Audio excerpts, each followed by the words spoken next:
Good evening mga suki. Pag-usapan po natin muli itong si ating mahal na Pangulong BBM na nasa Indonesia sa ngayon. Na doon po ay maganda po ang kanyang mga sinasabi na patama sa China. At dito po natin makikita na itong ating mahal na Pangulo ay may paninindigan. Hindi po niya tayo ipamimigay sa ibang bansa, lalo na sa komunistang inchik. Mariin po niyang sinabi na ang gusto niya, kailangan ang South China Sea ay isang sea of peace and prosperity, hindi ng gera o kung anumang gulo. Ang gulo naman po kasi dyan ang may promotor po kasi dyan, ay walang iba kundi yung China. Siya lang naman dyan ang maaagaw pasalamat po tayo, buti na lang, si Bongbong Marcos po ang Pangulo natin. Kasi kung nagkataon, kung lumaban si Sara, although I doubt na mananalo siya kay Bongbong, pero what if? What if? Kung si Sara Duterte ang naging Pangulo? Diyos ko. Impyerno. Ayaw na maniwala. Ngayon nga lang, kitang-kita yung pagiging sugapa sa kwarta. Walang pakialam sa kapakanan ng karaniwang mamamayan. Basta siya maghakot ng kwarta. Sobrang kurap ng taong ito. Kaya ayaw ko po siya maging leader. Ayaw ko siyang maging Pangulo natin sa susunod. Dahil ang mangyayari po,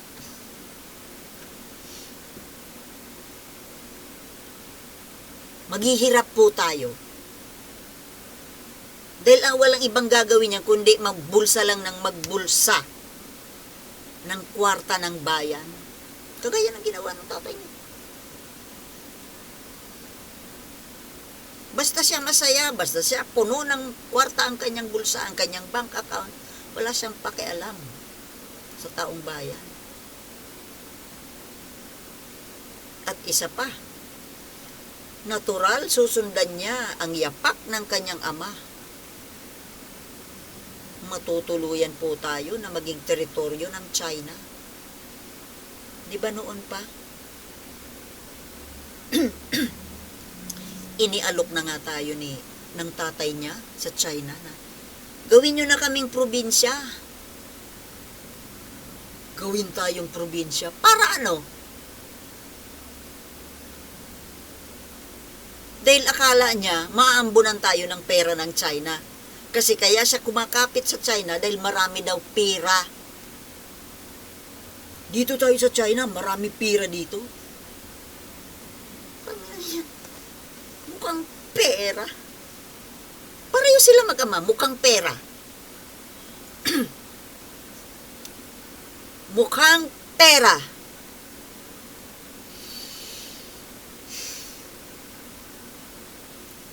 Tapos itong mga tagahanga nito, itong mga DDS vloggers, na kamping-kampi sa mag-ama, palibasa, bakit? Bakit kayo kumakampi? Bakit kayo himod puwit? Kiss ass kayo sa mga Duterte? Kasi, kapag sila ang nakapwesto, maaambunan kayo ng pira.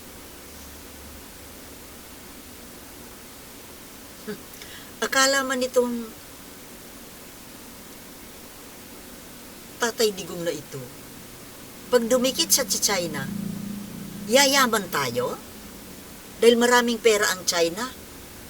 Para bang bibigyan tayo ng pera ng China? Baligtad po. Hahakutin po ng China ang kayamanan natin. Ang ating mga minahan, ang ating mga resources, mga natural resources natin, everything. Hahakutin yan papuntang China. Aagawan tayo ng pagkain. Kagaya na ginagawa nila sa South China Sea. Aagawan tayo. Kaya maling-mali po yung paniniwala ni dating Pangulong Duterte. Kaya niya gustong dumikit sa China. Kaya niya gustong gawin tayong probinsya. At ano mangyayari kapag tayo ay probinsya na, teritoryo na tayo ng China? That's the end of the Philippines, my dears. Kaya pasalamat po tayo. Si Bongbong Marcos, ang presidente natin ngayon. Tingnan mo naman, ipinagtatanggol tayo. Pinagtatanggol niya ang teritoryo natin sa mapang-aping mang-aagaw, sinungaling, ganid, swapang na China.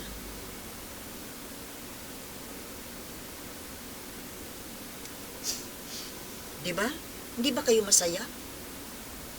Ako masaya ako. Kahit na mahal ang bigas, dahil ngayon lang naman yun. Ginagawa na yan ng paraan.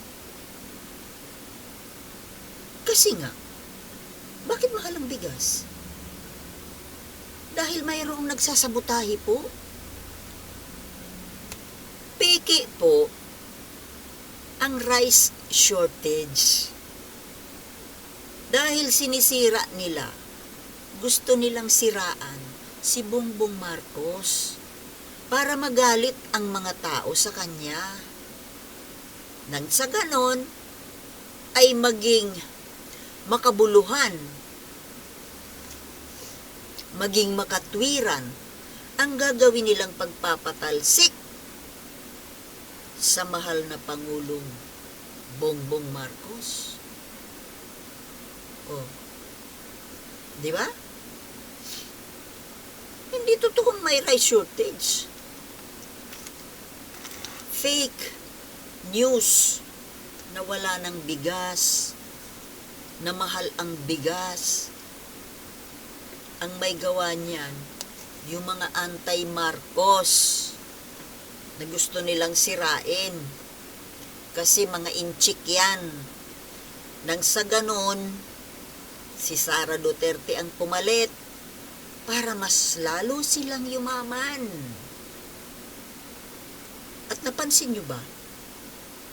Yung mga mambabatas, yung mga ibang mga politiko, kiss-ass po sila kay Sara.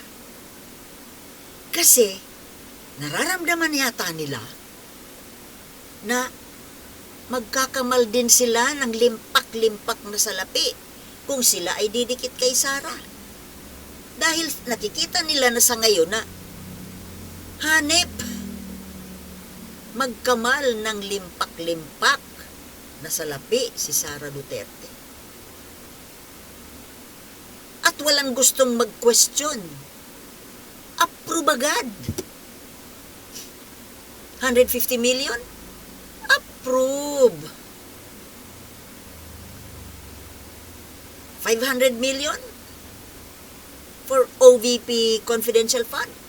Approve yan.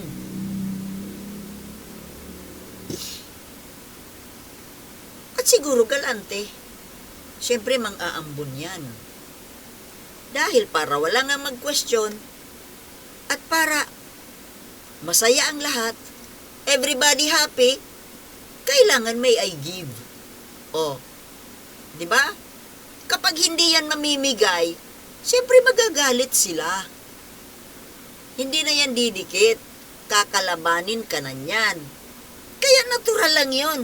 Kung gusto mo magtagal, na yung mga kakampi mo nandyan sa'yo, o di, galante. Maging galante ka. Yan. Bigay, bigay, bigay. Kaya maraming dumidikit. Kaya pati mga senador, mga congressman, mga senador, approve agad. mga inutil, mga walang pagmamahal sa bayan. Ang mahal nila yung sarili nilang bulsa.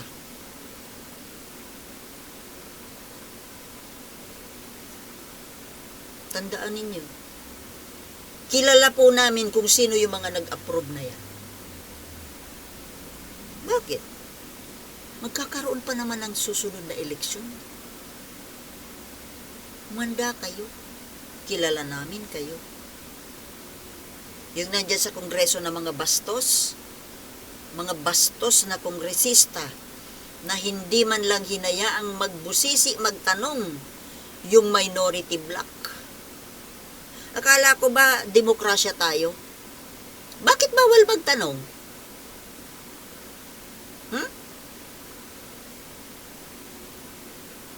Diyan sa Senado, lahat approve sa confidential fund. Bakit? Para kayo rin maghingi din ang confidential fund at kailangan wala ring tututol. Approve din. Kayo-kayo na lang dyan ang masaya eh. Pare-pareho na lang po kayo dyan. Pati itong si Pia Cayetano, akala ko ito yung, kahit paano yun ang matino dyan. Parang nakikidikit din kay Sara. Hoy, Senator Cayetano, ayusin nyo yung ano nyo.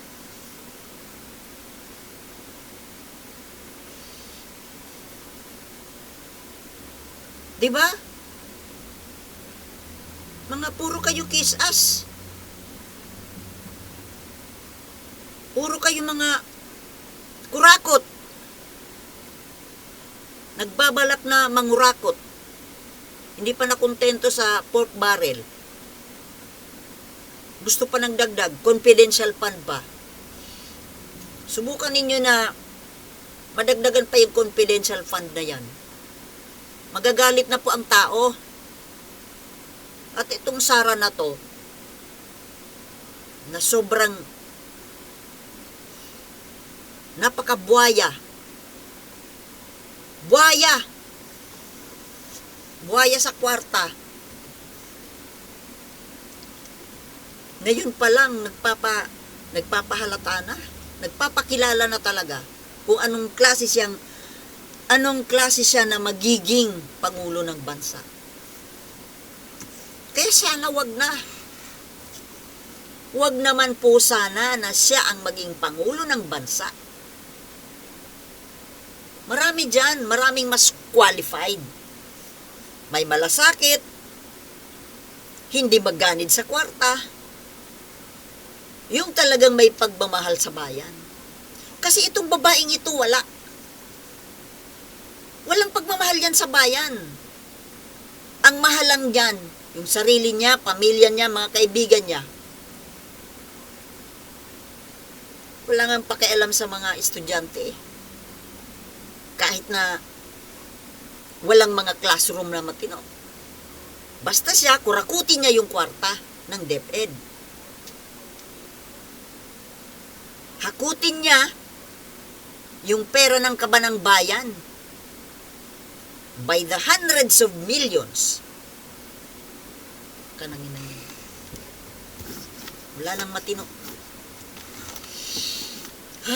Mga kababayan, kawawang Pilipinas kung ganito nang ganito ang mga leader natin.